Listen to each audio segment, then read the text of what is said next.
wrong. I don't know how to do it. Anyway, also just to break up a little bit, because our next conversation is another serious topic, but with an incredible guy that I spent many years working with when I was at Dell, Steve Bienkowski. I am so super excited to have you here with me today. Welcome. Good morning, Liz, or at least morning here. How are you? It's Yes, good to yes, see you. very early morning here. We're still pre 8 o'clock here in Central Texas. So Steve and I worked together on creating our security plans when I was running Dell World. And it was a really big deal the first time that all of our executives and all of our customers were coming together in one place, and we needed a security plan. And as we know from the news, we've seen some things happen that none of us think are fathomable for our event. But the CEO of a large healthcare company was on his way to an event when the unthinkable happened. And so a lot of the event professionals today are asking, whose role is it? Obviously, there's executive security, and obviously there's venue security, but what questions do we need to be asking our venues? What questions do we need to be asking our executive security team? And what do we need to be thinking about from an event security perspective? Steve, what do you think? Well, Liz, first off, thanks for having me on this morning, and it's really good to see you. It's been way too You long. too. Lots of good memories there. But the big challenge in the event security world is security doesn't have any, nobody has anything to show for security, right? So the ability to quantify the money spent on security is always the big challenge. And what I would challenge you all to do as you're thinking about this is you got to change your paradigm, right? You have to make it where I'm not so much worried about how am I gonna affect my clientele negatively when they're coming to the event, because that is something that we have to keep in mind all the time.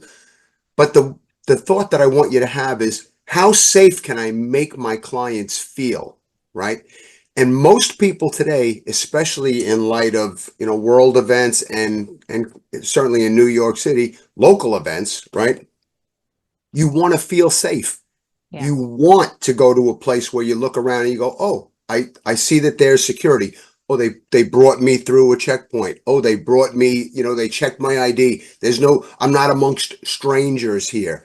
So that's a big challenge. And in some parts of the world, it's more challenging than others.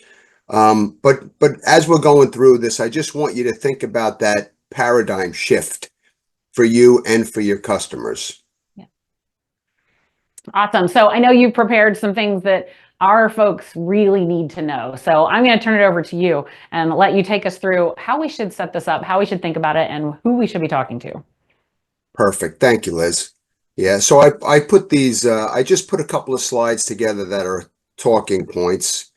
I want you to think about when you're putting an event together, there's a big difference between an executive dinner that's by invitation only and a full scale, all out, public facing media campaign. So this is the first thing you really have to keep in mind, because again, as we're going to roll into what happened with the unfortunate assassination of the United Healthcare CEO in New York City, it's the ability of a bad actor to take a name, a face, and put them at a place and time. Right? Obscurity goes a long way. And when you keep your schedules to those who need to know, you're doing a tremendous service to those of us that are concerned about security. I did one quick question to you. There was a lot of scuttlebutt around the tracking of private jets for some executives. Is there anything that we need to worry about or do in that situation? Well, unfortunately, that is a really, really tough one, because for us to have the ability to take that off the radar, it's got to be done for every flight. And it's, yeah. So it's, so most companies don't do it. Where that's going to lay on the backs of the executive protection team, right? Right. Doing your arrivals, communication with the crew on the plane. Yeah.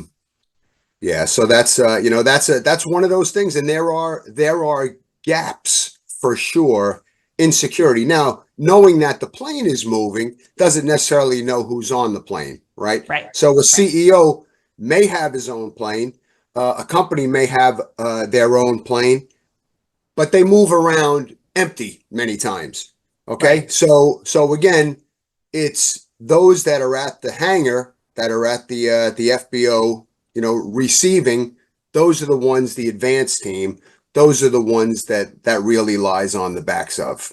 Yeah. Perfect. All right. Moving on. Okay. So social media monitoring. So, for example, on a private event, you want to make sure that everybody who's involved with the event, including the valet parkers, are not putting things out. So we monitor this live. My company, my team, we monitor this live. Not to say that this is the venue planners or the event planners or even the venue security's job, right? This again would fall on the backs of the executive protection team, but it's just something to think about. Now, if I'm standing here and I have my arm around, Joe CEO, and then I put that out live on X, well, guess what? Now everybody can take that name, face, time, place, and a bad actor, they might be looking for these things. We still haven't gotten the information.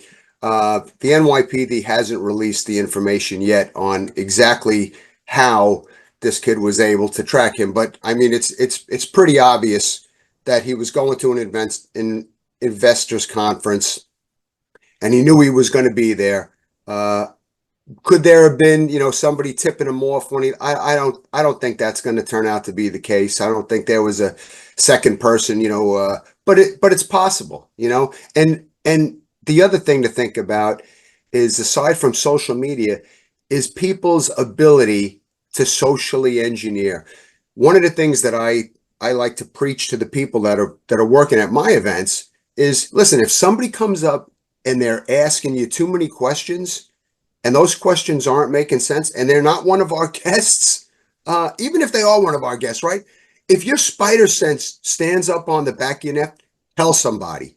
Yeah. And that brings us to, well, who do you tell? Well, there should be somebody that's on site. There should be a phone number that you have all the time, that you can just pick up your phone, reach out and say, hey, this is what happened. This guy came over, and then I directed him to registration. He asked me, where so-and-so is going to be speaking, and he never went over and registered. So I don't know what's going on. And I would always tell people, listen, we would much rather chase ghosts all week and come up empty than have somebody turn around and say, oh my God, I saw that guy. I had a bad feeling and I was going to call you, but I didn't want to bother you. Right. So that's something that just drives us nuts. If you see something, say something. Yeah, and again, to that catchphrase, Liz, it's really important to know who to say something to. And on the receiving end of that, it's really important to make people comfortable in saying something. Absolutely. So it's important when you're planning your event. So we'll just start out locally. What's going on in the same venue? I remember there was a time back in Singapore when we were doing an internal training event for the company. Okay. And as I'm there a couple of days early and I'm advancing this, I see there's a black hat event happening. So a hackers event happening in the same building. And I'm going, oh my God, this is awful. So, but they never, the venue never shared that with me. And that's one of the questions that you need to ask. Know what's going on. Know what's going on in the city. Is there planned protests that are going to be happening? They might be happening that's going to affect the ability of your guests to arrive, all the way up to the regional level and the country level. You got to know what the climate is, know what concerns the people that live there are going to be faced with. And now, we're going to be bringing in our event and our people into this environment. So what do we need to do to mitigate that? Or quite frankly, as you're seeking out events, it just may turn out to be a no-go. This isn't a place that we want to do this event, just for XYZ security and safety concerns. So let's say your company doesn't have an internal security team like Dell does. Are there consultants or people you can reach out to ask these questions and evaluate locations? There certainly is. One of the I don't want to be an advertisement, but I will tell you one of the services that we use a company called International SOS, Okay.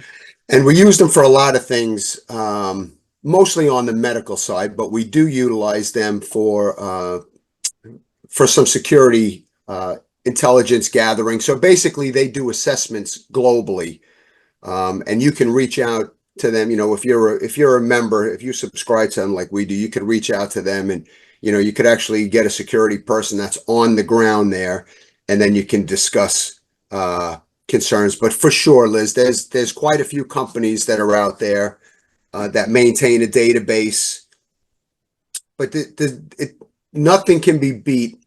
No, having somebody on the ground is phenomenal. For That's sure. that's Yeah. that's really what it comes down to. So Well, and I I think would. for us, like even our event logistics checklist, we're checking on the food and the venue and the ticketing and the attendee comms. And I don't think we very often think to bring in the hotel security team, even if we don't have a high level executive speaking. So is that someone we should be bringing into the pre-con and really having conversations with? Is there a level at which we should do that, or should they just be in everything we do?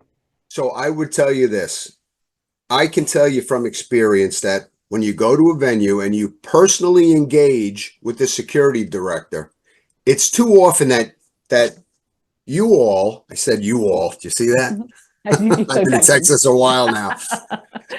That you all just utilize the event planner as the middleman or middlewoman to speak with the security. And I'm telling you, if you have a personal relationship with the security at the venue and you know what you're talking about, you're going to get a much better service because they know they're being looked at.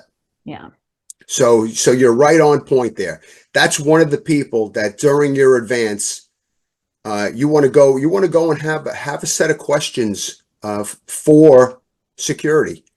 Don't play middleman. Don't just be another number that's going to be in this ballroom on this day. Meet with security. You want to talk about what issues do you have in the area? How do the doors lock? What do the alarm systems sound like? And what's the process behind that? Are the cameras live? Is there somebody behind the cameras all the time? Or is there those cameras only recording so that you can go back and do an investigation? These are all things that are going to either give you a sense of confidence or you're going to go, maybe I'm going to have to bring in my own security team because this place really doesn't care. Because a lot of places they'll rent you the space and you'll never see security again. Right. They're in the breeze. They're at the front door looking at their phone. So. Right. All right. Well, so are there any final things that we need to know to protect the asset while we're planning these events? Yep. So let's, talking about access control, that's one of the things, right? You want to make sure that you're IDing people as they're coming through. Some countries that's a problem, but ID people, understand. So as much as I hate name badges and everyone's heard me talk about it, some sort of gating is important. Absolutely. Absolutely. And again, make it a paradigm shift so that you're thinking, okay, I want to make sure that people understand that they are in a safe environment, right? Right. So again, going to your point, you want to make sure that you know who the security manager is and how to contact them. You want to know what resources that you have on site and locally. So if there is an emergency, how long is it going to take for an ambulance to get here if an ambulance can come, right? How long is it going to take for the police to get here? And if you do hire security, make sure that they know what their duties are. So don't just hire a guy who's going to sit there and he's just going to be looking at his phone all day, leaning against the wall. He doesn't have a clue. He's got to know what the badge plan is. He's got to know everything and then some, what and he's got to be directly tied in with the house security. All right. So this is the piece that everybody wants to talk about. So VIPs. It's not a bad idea when you hire somebody to be a speaker or come to one of your events, take a look and see if they're bringing any excess baggage. Now, by the way, I'm not in any way, shape, or form insinuating that this was the case recently, or this has been the case in the past. I could tell you it's been the case in the past, okay? But you want to make sure you're looking, is this a guy that's typically followed and protested because of some, radical stance that he has? That Mm, might be something you want to look at when you're hiring that high-level speaker, right? Are they going to have a security team with him? Now, from what I'm hearing, and this is third-party information, but what I'm hearing is that the security team was on site in New York when the shooting happened. oh, And again, third party information, he didn't want them to be seen. All right. So he was like, well, I'm going to tell you, I operate at a level where I'm not seen, but I still do my job. mhm. And quite frankly, in this case, what the event folks could have done is, hey, let's make sure we've got somebody down receiving Mr. So and so, right? Mhm. Um, and the security team could have said, we've got it, we don't need anybody, or think about perhaps, is there an alternate point of ingress, right? Is there a loading dock that he can come in? Is there some place where maybe he could drive in and never step foot on the sidewalk? So these are, and again, this is not in any way, shape, or form pointing at what happened last week. Sure. But these are things that we think about, right? Is there going to be such a crowd that we don't want to pass our VIP through the crowd? We want to come in a back way. I'm very familiar with freight elevators, unfortunately. Loading docks, there are typically other ways to get in. I mean, you guys see it all the time because that's how you load in your events, right? That might Mhm. be the way we want to take a VIP in. Sometimes the VIP doesn't care and they just want to walk through the crowd. So you can't, when that's the case, there's no possible way for you to provide 100% assurity that no one's going to be able to take a shot at them, let's say, like what happened last Sure. week. But what you can do, the advanced person on the team, on the executive protection team, they would be the ones that's seeing if there's something out of the ordinary. Going over, and I have no problem walking up to a perfect stranger and just making small talk, not say, hey, what are you doing here? But just making small talk, putting my finger on the pulse and Mhm. socially engineering them to maybe get a. Now, I absolutely would have went over and talked to this kid. And now I'm going, this kid doesn't want to pull his mask down, and he's starting to sweat like when I'm asking him some questions, and that they may not be questions related to him at all, but just asking him questions.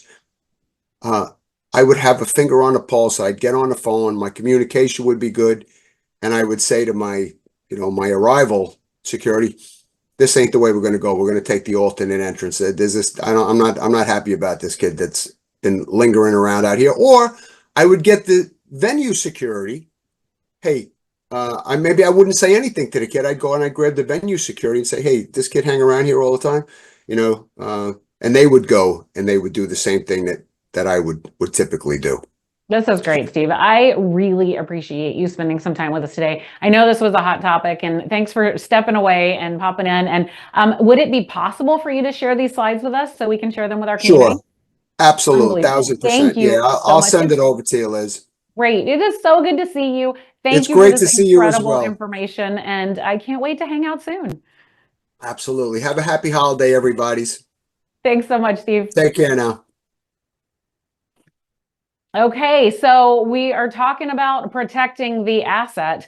Well, I'm going to take that to a different direction now because now we've got our physical security lined up. We know how we're getting through the airport, but how are we taking care of our financial health? So this is something that Nicole and I have been working on as we created Club Ichi and have turned it into something. It has become a business.